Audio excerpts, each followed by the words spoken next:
Elle a fait tout ça. Bonsoir à tous. Merci de votre présence ce soir. J'en suis ravie pour nos deux artistes. Venez à côté de moi, on ne voit pas, là vous êtes cachés. Alors, une fois n'est pas coutume, je vais commencer par monsieur. Voilà, hein, parce qu'on fait toujours passer les dames avant, mais maintenant on va essayer de faire passer monsieur.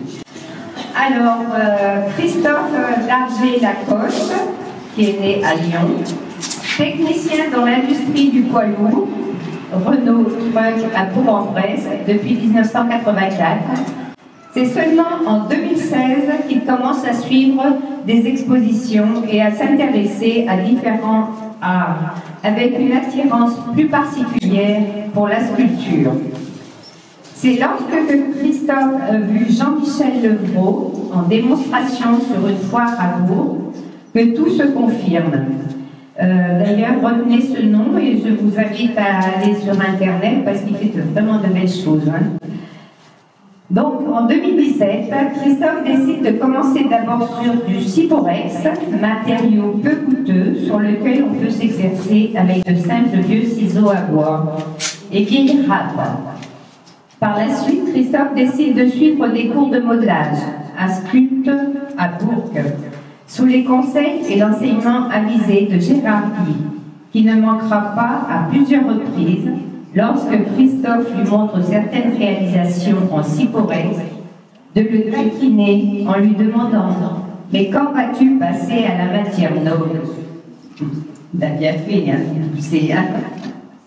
c'est donc avec lui qu'il va réaliser sa première pierre présente à cette exposition sous le titre « Première ». C'est laquelle? La grise, là. D'accord. Christophe va ensuite continuer sur différentes pierres ou matériaux, en passant de la stéatite à l'albâtre. L'albâtre, c'est celles qui sont éclairées, hein, c'est ça. Hein. La serpentine, le carreau de plate, la brique, etc. Puis, en 2021, Cathy lui offre un stage chez Émile Sartelet de Trévoux, qui va le faire travailler de façon beaucoup plus académique. C'est avec elle que va prendre naissance Éveil, une réalisation à 4 mains. C'est laquelle? Celle-ci, d'accord. Car c'est Cathy qui va la dessiner, puis la modeler. Vous avez, d'accord, vous avez le dessin, la terre, et puis là, la pierre. Elle est en quoi, celle-ci, en pierre? C'est un calcaire. D'accord. Alors, en 2 jours de stage, seule une épaule et une jambe commençaient à apparaître.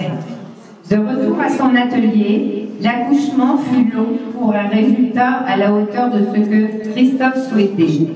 C'est la sculpture qui reste à ce jour sa préférée et que vous pouvez voir donc ici à cette exposition. Je vais laisser la parole à Christophe pour nous donner... On verra après avec Cathy. Non mais il croyait s'en tirer comme ça. Non, j'ai peut-être des apparences. Bien. Eh bien, tout d'abord, je vais prendre ma petite feuille de pompe parce que c'est un peu impressionnant tout ce monde. Donc, je vous remercie tous. Merci d'avoir répondu à notre invitation, d'être présents. Et puis, il y en a qui sont venus de loin, donc famille, amis, merci bien. Donc, il m'a fallu un peu de temps avant de participer à mes premières expositions au salon artisanaux. Le syndrome de l'imposteur, certainement. Mais participer à un salon ou à un marché artisanal, c'était pour moi aussi une façon de me cacher au milieu des autres. Donc, en l'automne 2023, lors d'un salon que faisait Cathy à Ternay, on rencontre Éric Chambon, rencontré quelques années avant plusieurs fois ici, avec qui Cathy parle de cette chapelle, parce qu'il y a Béné qui en avait déjà parlé à Cathy, en lui disant que c'était bien exposé par ici, et qui nous encourage à prendre contact en nous disant prenez contact vite parce que ça se remplit vite et c'est ça que sur 2025. Mais oui, 2025, il ne reste plus que 3 week-ends. Donc on prend vite contact pour 2025 Et puis, là, quand on prend contact, Cathy prend contact, on me dit, il y a une date, donc Cathy me dit, qu'est-ce qu'on fait en là?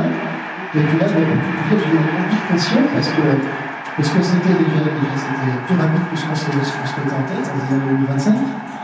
Et puis je me disais, est-ce que j'aurai cette pièce pour remplir cette chapelle? Est-ce que ce sera à la hauteur de ce que peuvent attendre les visiteurs? Largement. Et puis là, pas moyen de se cacher derrière les autres. Donc voilà, pour moi c'est une grande première.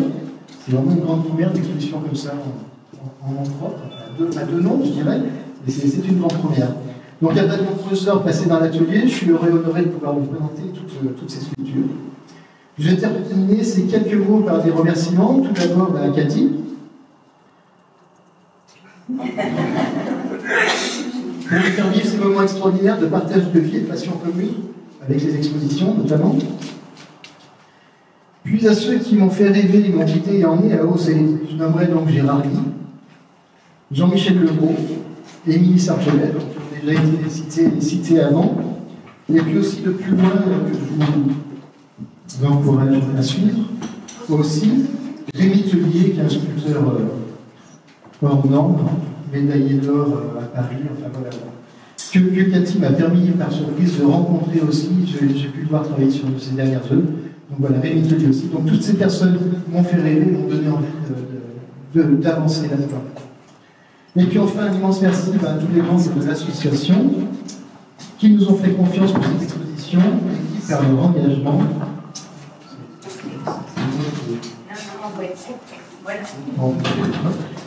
et qui donc, par leur engagement, font vivre là, au sein de cette chapelle. Donc merci à tous les membres de l'association, et encore merci à vous tous d'être venus si nombreux.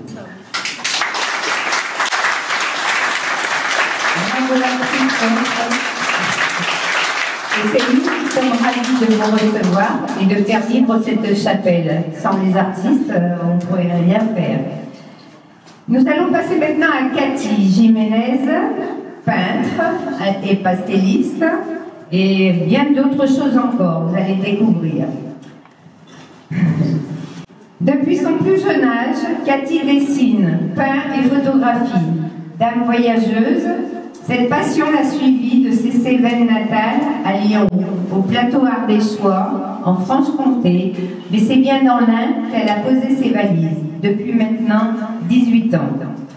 Le cheminement a été sinueux, mais assurément artistique.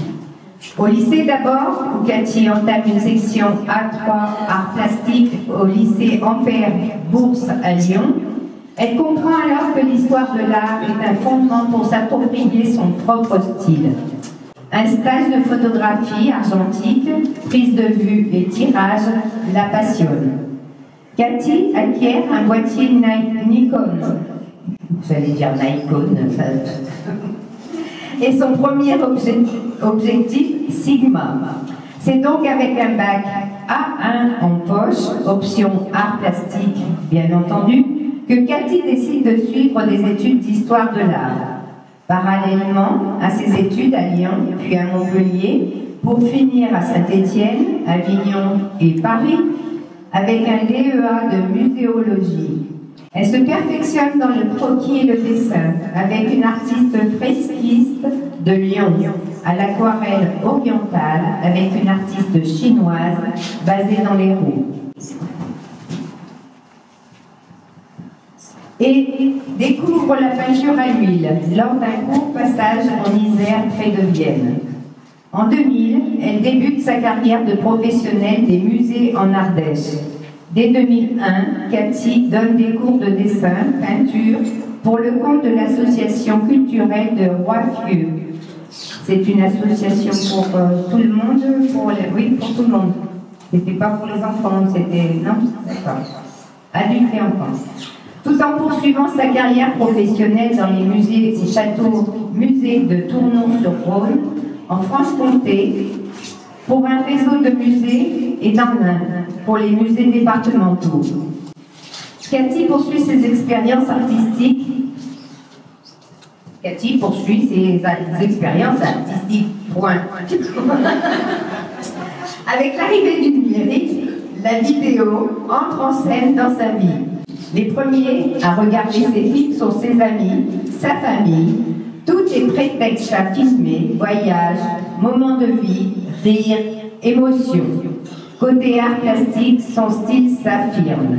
Progressivement, au contact de diverses rencontres et expériences, à Besançon, en cours du soir avec un professeur des Beaux-Arts, à Saint-Rambert en Bugey, à l'atelier de Stéphane Paré, pour un travail de modèle vivant, à Lucas, avec Pauline Fraisse, artiste parisienne autodidacte, pour un stage de carnet de voyage. Fort de toutes ces expériences artistiques et d'une riche carrière culturelle, Cathy décide de faire de sa passion son emploi.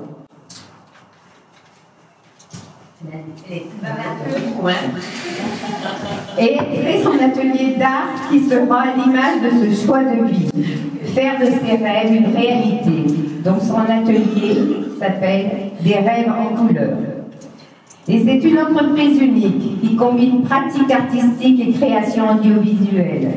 Passionnée par les couleurs, Cathy adore les marier les unes aux autres. Le mélange des techniques, des matériaux, le volume sont importants dans ses œuvres à lui. Toutefois, le pastel sec et le croquis aquarelle tiennent une place de choix dans les techniques qu'elle affectionne.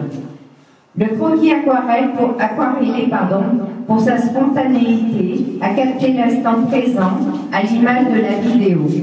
Le pastel sec pour sa douceur, sa finesse, sa pureté.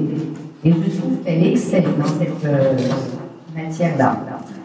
Chacune de ses œuvres est différente de l'autre. Sa créativité se décline selon son humeur, son instinct et ses expériences de vie.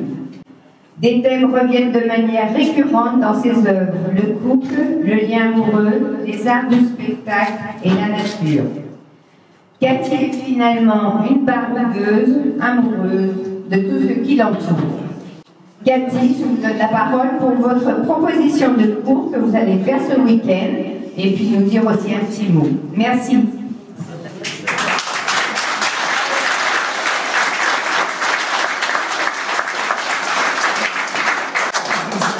Bon, alors, comme ma bio est assez longue que celle de Christophe, je vais faire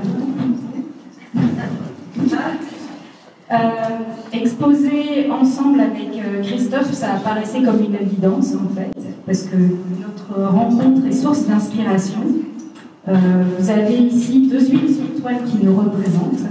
Une qui est ici, qui s'appelle Notre Bonheur, qui n'est pas à vendre, et une autre au fond là-bas.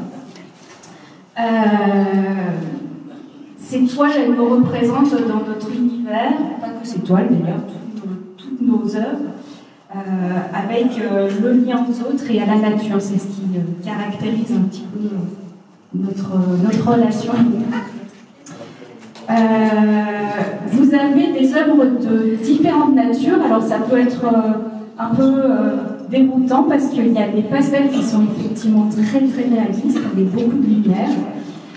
Les huiles sur toile et les acryliques qui sont plus naïves, on va dire, et beaucoup plus colorées.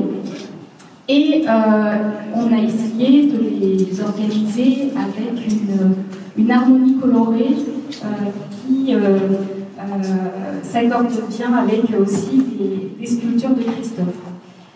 Néanmoins, pour notre exposition, j'en ai créé 6 particulièrement pour cette expo. Il s'agit des petites carrés, les 3 violettes et les 3 vertes, qui entourent notre portrait et qui sont aux couleurs préférées de Christophe, le violet et le vert, avec, comme on est la tête dans les étoiles dans cette exposition, j'ai repris les constellations pour 2 constellations, Aquarius et Géonomie. Donc Aquarius, le Verseau, c'est moi, et Géonomie, c'est Christophe. Et vous avez les 2 constellations qui sont représentées à droite et à gauche. Donc la tête dans les étoiles, c'est un peu notre rencontre qui nous transporte, et les reflets des ciels étoilés. Et un dernier petit mot de remerciement, déjà à Peigné, qui nous a donné l'idée du lieu, à Éric Chambon qui nous a donné le contact de Dominique, et à Dominique et toute l'équipe de bénévoles ici qui nous accueille bien chaleureusement. Effectivement, je vais proposer aussi des petits stages de croquis aquarellés parce que c'est ce que j'aime bien faire aussi quand je suis en voyage. Vous en avez quelques-uns qui sont juste derrière dans le transept. Et je vous propose donc des petits stages d'1 heure très courts pour croquer la chapelle des arts. Donc ce week-end à 11h et à 16h le samedi et à 11h le dimanche. Voilà. Merci.